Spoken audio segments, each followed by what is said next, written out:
Olá, meu irmão, olá, minha irmã, seja bem-vindo mais uma vez aqui nos nossos devocionais semanais. Hoje o Salmo 67.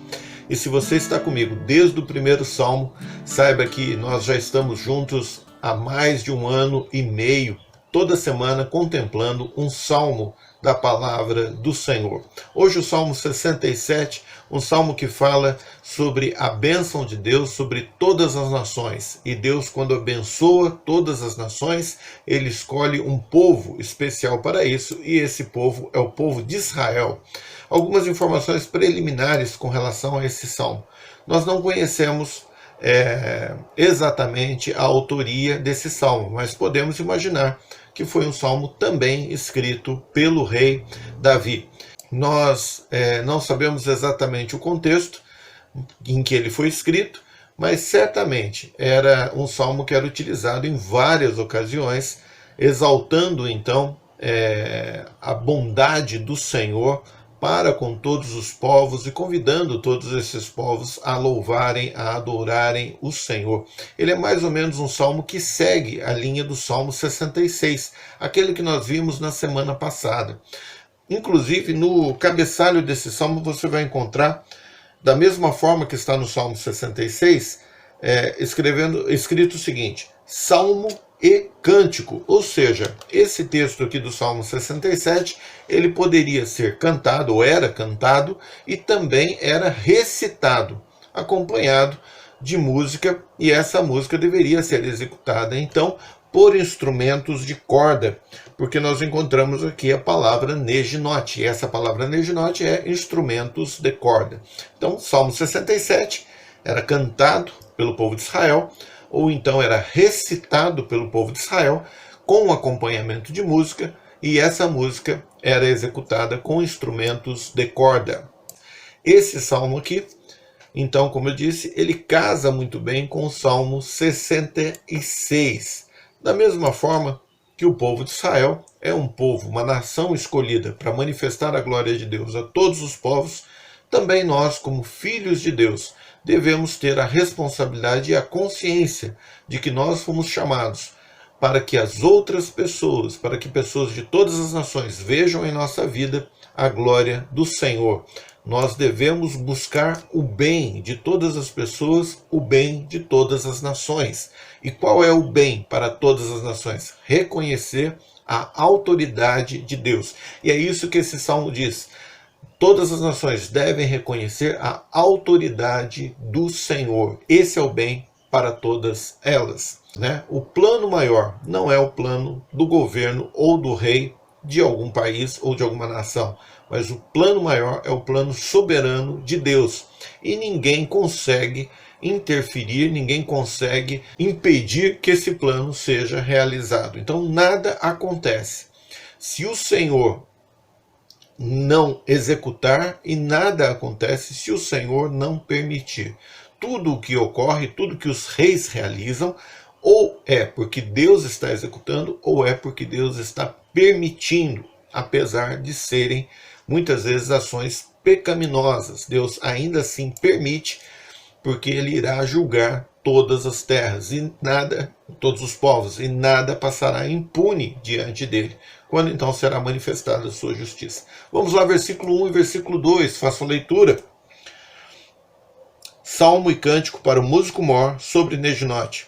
Deus tenha misericórdia de nós e nos abençoe, e faça resplandecer o seu rosto sobre nós, para que se conheça na terra o teu caminho, e entre as nações a tua salvação.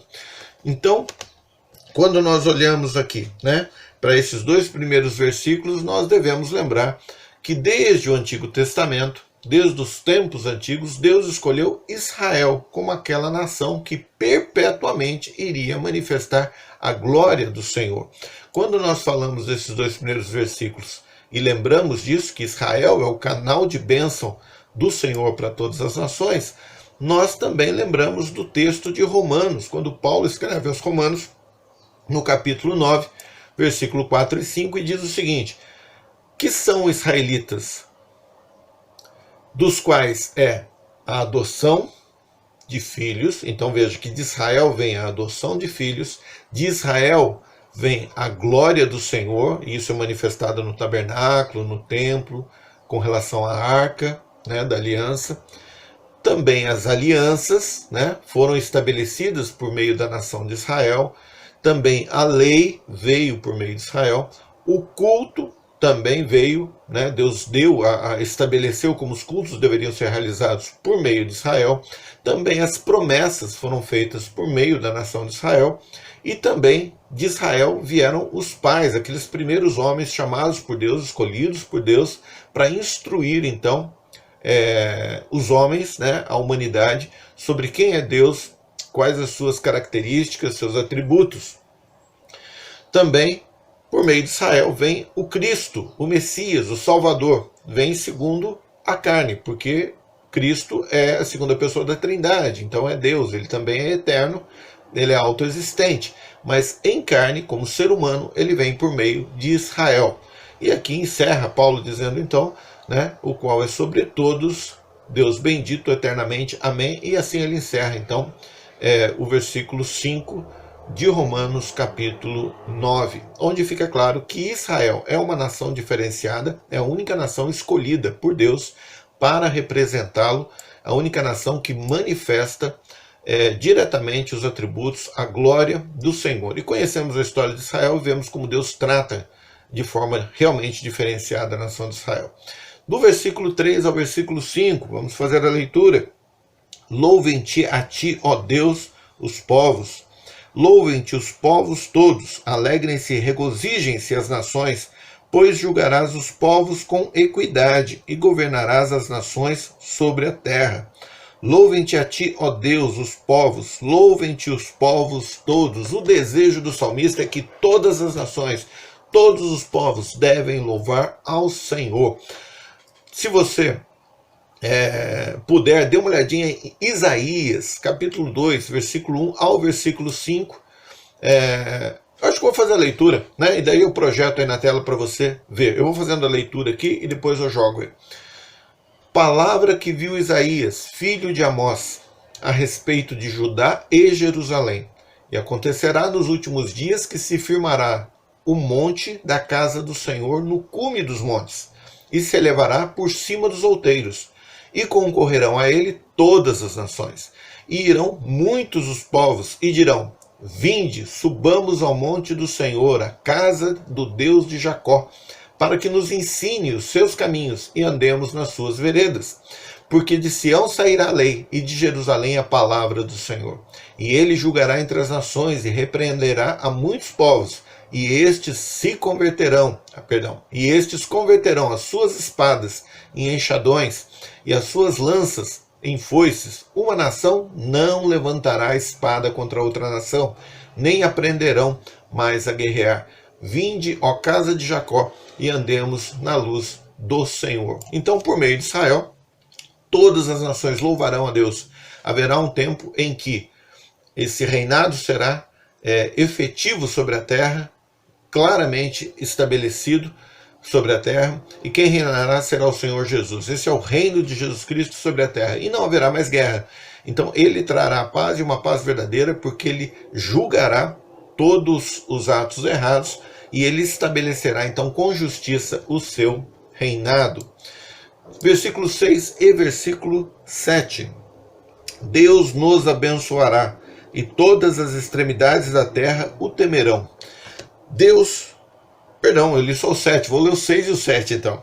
Então a terra dará o seu fruto, e Deus, nosso Deus, nos abençoará. Agora sim o 7. Deus nos abençoará, e todas as extremidades da terra o temerão.